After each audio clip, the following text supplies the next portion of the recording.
Hey, at long last, the Judge Dredd Christmas magazine has come. So I'll be doing a quick overview of this. Um, Now, the Judge Dredd, the 2018 one was thick. There was 100 pages in that, but this one is a monster. $7.99. It's square bound. This is a new format now for Judge Dredd magazine, and it's 144 pages. From next month, it'll be 124 pages just for $6.99. So, and it's ram packed for the loads of strips and really good articles relating to comic creators and comics that are coming out. So the first story is Judge Dredd Dolman. This by Ken Naymond and Stuart K. Moore. Really nice artwork. Now this splash page especially is something special. Let me just find that for you. I'm not ready. I've just been reading a few of the interviews in it. That splash page, so good. Bit of a different style. Well, it's what I love about Judge Dredd, how it's so adaptable to different art styles. There's no one definitive Judge Dredd artist.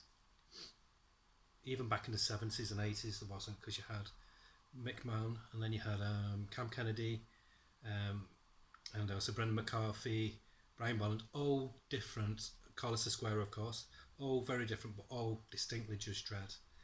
Next one is Still Morning. This is an ongoing series set in Brit-Sit about a psychic judge. Really good, very gothic, and the artwork is by Clint Langley, who used to do ABC Warriors and Slain. He uses quite a lot of computer art on his art. Really nice, moody artwork. I mean, look at this spread. And again, another reason why I'm such a 2000 AD and Judge Dredd fanboy. Each strip is so amazing. Even though weak strips are stronger than a lot of normal strips in mainstream comics. And then after that there's an article about Jerry Finley Day, who created Rogue Trooper. So quite interesting. He's had a very interesting life. Really good article. That was good toilet reading. Don't know if I need to share that, but there we go. And then there's an interview with John Watson, who's a superb cover artist. I'm sure you've seen some of those covers. Really gives an in-depth interview. He's now done a novel. And then there's an ongoing series of Death Metal Planet. Now, I like Nick Percival, but I don't at the same time. He's the artist on it. I like his style, but it always looks like it needs to be. It's too very misty, if you get what I mean. I don't know. It just feels like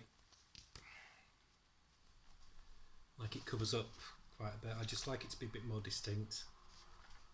But I'm enjoying the story. David Hines is a really good writer.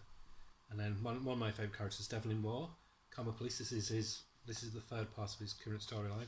Very radically different art style to his last story that he had, but it works for this story. I'm glad they don't try and copy each other. But yeah, it's this delves more into his background and his family as well. So yeah, it's a good story. I said that about 3 times. Good story. And next up is John Freeman, who's done loads of different comic writing. As in, he's done written comics. He's also written books on comics, and he does. I think he does Down the Tubes as well. Really good British comic review site. And then there's Surfer, which is like the spiritual sequel to Chopper. Different characters completely, but you'll see what I mean if you read it. Amazing artwork by Colin McNeil. As you'll see here, he's like Mike Mignola. He just knows how to do stark black images. Doesn't rely on cross hatching. He's got very confident black brush strokes. What just really give his strips such a distinctive, clean, moody style. Love it. That's a really good story. And then this is the reprint section. It starts, which I think is a great idea because I didn't get them. Reprinting a lot of the IDW Judge Dredd strips. This one is by Judge Dredd Year 1 by Matt Smith and Simon Colby. Simon Colby is such a great artist, so I'll enjoy reading that. This is what I mean. You can have loads of different Judge Dredd stories and they're all different, but they're all unified at the same time. This the magazine hasn't been weak for years. Last time they had a weak run was back in the 90s, like 2000 AD did, but now they're back on track. I love the art in this one. Again, this is an IDW1 by Douglas Walk and Ulysses Farinas, and colours by Ryan Hill. This is Mega City 2, City of Courts. Very, very indie sensibility. Gonna enjoy reading this one.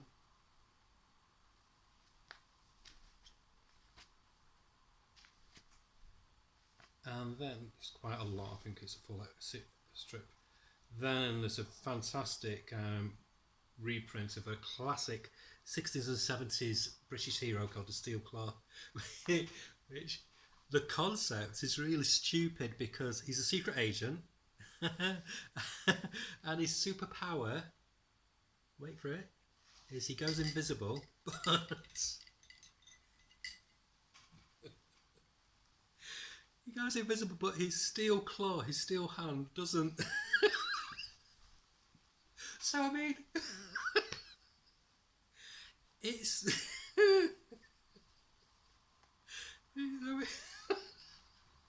I don't know. It's like it just has. I love the character. I used to love it as a kid reading it, but when now as an adult, think about it, there's no logic in that. Why would you want to do? You can still be spotted because you got your claw. My claw. Yeah. But the artwork is so nice. Classic British superhero comics had such a mastery of layouts, because they only had like 4 or 5 pages to do a weekly strip, so they had to fit as much as they can into convey the story, so no space is wasted. And this is amazing. This is again by Stuart Moore, who did the first Just Dredd story. This is the money shot. I'd love to get this as a poster. And if you look closely, it's a tribute to Alan Grant and Kevin O'Neill, who passed away, as I said in my last video. I did the 2000 AD one. But look at that cityscape, and if you look closely, there's the Alan Grant block, there's the Kevin O'Neill block. But that would be an amazing poster. I'd get that framed. I'd happily have that on my wall. And then this is a fun strip. They've done a special one-off Mega City 2099 Rampage. Now, back when 2000 AD first started, this is how Just Dredd used to look. Quite different to how he looks now. Not as chunky, much more streamlined, much more realistic. It's just, you could imagine it being that police officers would evolve to this look, and really got the old style of Colossus Square mimicked lovely on here. So that's going to be a fun read. And then finally, there's a strip by Rob Williams, but art by Will Conrad, who's done a lot of stuff for AWA, Dark Horse, and I think he's done Marvel and DC stuff as well. Really nice, clean artwork. Rob Williams is becoming one of the definitive Just Dredd writers nowadays. So yeah, that's it. Loads of stories, loads of articles, such good value for money. They don't waste anything, and then they've got an advert for next month, and I can't wait already. Looks like it's a time travel caper, and I think that's One-Eyed Jack from Valiant, who